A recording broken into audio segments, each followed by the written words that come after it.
Qual que é a tua recomendação para o nosso ouvinte que está ouvindo ou vendo?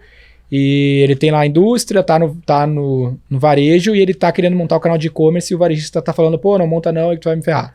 Sempre a objeção, né? Eu quero montar um e-commerce, eu queria fazer um D2C, né? Um direto pro consumidor, mas o meu varejista vai me matar e tal. Qual que é a tua diretriz? Qual que seria a política que tu daria? Em que sentido, calma?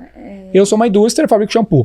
Tá? Tô vendendo nas lojas e nas farmácias e quero botar o meu e-commerce também indústria para também ter o canal direto pro consumidor.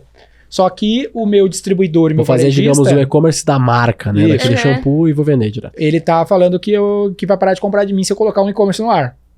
O que tu falaria pra mim, indústria? O que eu faço? Eu monto e vou lutar contra ele ou vai ser difícil, assim, em relação, mas... eu acho que quanto mais competitivo o mercado, sempre é bom pro consumidor no final, porque todo mundo vai competir para poder vender e vai tentar trazer o melhor pro cliente no final. Competir com as grandes marcas é sempre complicado em qualquer indústria que você entrar, em qualquer mercado que você entrar, pelo poder de aquisição que eles têm para uma data sazonal, por exemplo. Então, como que você vai garantir fluxo no seu site, entendeu? Então, é sempre bom você trabalhar de forma bem nichada se você tem o seu público já, se você tem o seu e-commerce, você saber quem é seu público para você trabalhar fielmente nele e ele ver um diferencial em você. Porque em relação a brigar com os grandes é um pouco complicado. Mas tu montaria o e-commerce mesmo se o varejista tá falando que vai te parar de comprar de mim? Porque o medo da indústria aqui... É difícil isso acontecer, assim, do varejo... Parar de comprar. Parar de comprar. Normalmente é mais uma ameaça do que um fato que vai fazer. Totalmente, né? Hoje, se você for ver, todas as grandes indústrias, elas estão com e-commerce e trabalhando com varejo. Eu acho que só tem uma outra que não trabalha com isso, mas todas estão indo para esse caminho. Então, é sempre eu acho que teria que ser um varejo para poder falar um pouco da opinião deles nesse caso, mas em relação à indústria, o movimento sempre tá com o e-commerce e com o varejo. Essa mesa redonda seria legal, né? Imagina se tivesse alguém aqui do varejo que compra Acer e aí trocasse ideia, seria uma boa discussão. É complicado, mas a minha diretriz é essa aí, tu tem que colocar o canal e às vezes beneficia o cara. É que depende de quem que é o cara que detém o maior poder nessa relação, né? Tipo assim, se tu depende muito ou tu não é tão grande ainda como marca, tu tem poucos varejistas e tal, e o cara vai te apertar, o teu poder de barganha é menor e aí é meio foda. Mas se tu é a Acer, tipo assim, a Acer pode, pra muitos dos varejistas, falar, cara, eu vou fazer esse preço aqui, não gostou, muito que pena. Mas o meu sentimento... Claro que a gente tenta equilibrar sempre a maior parte do tempo e tal, mas eles têm um poder de barganha muito maior, porque a Acer, muitas vezes, é muito, infinitamente maior do que o próprio varejista que compra dela pra revender. Né? Então, beleza, ela tem um poder de barganha que o cara não vai deixar de vender Acer. Tem como. O meu sentimento que é chave aí é o preço, né? É o acordo de preço entre o varejista e esse fabricante, indústria, etc.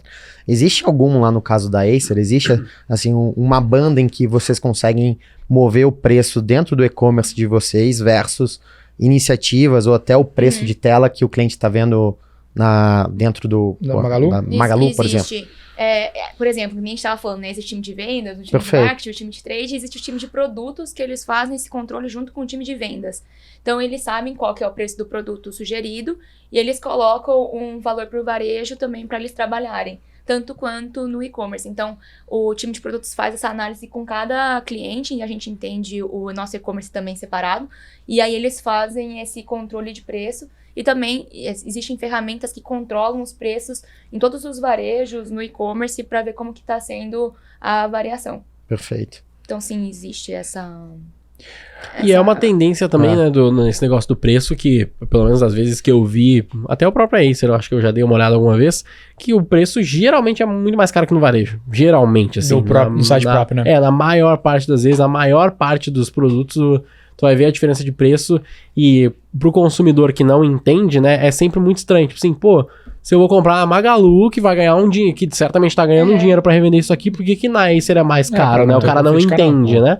Mas é pra evitar o conflito, né? Isso é bem comum, assim, em outra passagem que eu tive, existia a loja própria, mas era vendida, na verdade, por um distribuidor, só que usava a marca. Então, em tese, a pessoa pensava...